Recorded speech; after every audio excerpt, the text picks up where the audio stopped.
معیز نے سب انتظام کیا۔ کل کے بعد اس نے ساس سسر سے کہا کہ آپ لوگ چلے میرے ساتھ رہیں گے۔ وہ روتے ہوئے بولے ہمیں معاف کر دینا، ہم اپنی بیٹی کی خواہش پر شہر میں شفٹ ہوئے، بیٹے اور پوتے پوتی کو چھوڑ کر آ گئے۔ اب ہم اپنے بیٹے کے پاس گاؤں میں رہیں گے۔ معیز جب گھر واپس آیا تو چہرہ مطمئن اور کھلا ہوا تھا۔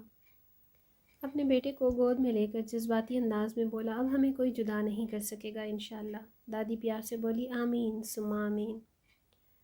خوشی کی طرف دیکھ کر پیار سے مسکرایا۔ وہ شرما گئی۔ ساس نے تجسس سے پوچھا اللہ تعالیٰ اس کی مغفرت فرمائے، کیا وہ تجھے بہت اچھی لگتی تھی؟ نہ تو اسے طلاق دیتا تھا نہ اسے گھر سے نکالتا تھا، ہمیں فلیٹ میں بھیج رہا تھا مگر اس لاڈلی کو گھر سے نہیں بھیج رہا تھا۔ اس نے وقت دیکھا اور بولا بھائی بھابھی کی فلائٹ آنے کا وقت ہو گیا ہے۔ ان سب باتوں کا جواب میں کل خوشی کے گھر والوں کو بھی دعوت پر بلاؤں گا اور سب سوالوں کے جواب دوں گا۔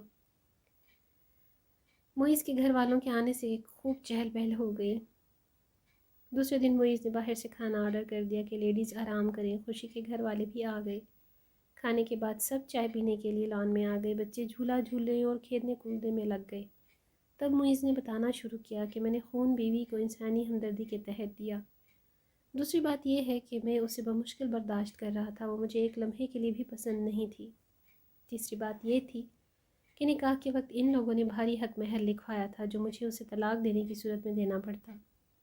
وہ سب بھی میں کر لیتا مگر نکاح کے وقت وکیل نے ان کے لالچ دلانے پر مکان طلاق دینے کی صورت میں اس کے نام کرنا پڑتا، اس لیے میں مجبور تھا۔ مجھے گھر کا بعد میں پتہ چلا، وہ وکیل نے دھوکے سے سائن کروا لیے تھے۔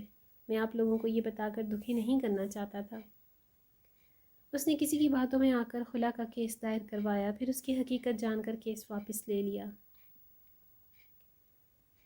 پھر وہ مجھے گھر کی دھمکیاں دیتی تھی۔ میں نے سوچا آپ لوگوں کا اس کے ساتھ مزید سکون برباد نہ ہو۔ وہ تو نہیں گھر چھوڑتی، بہتر ہے ہم ہی چلے جاتے ہیں، کم سے کم سکون تو ہوگا۔ یہ وجہ تھی۔ سب ایک دوسرے کی طرف دیکھ کر خوشی سے مسکرائے۔ خوشی نے دیکھا معیز اسے غور سے مسکرا کر دیکھ رہا تھا۔ وہ شرما کر برتن اٹھا کر چل پڑی۔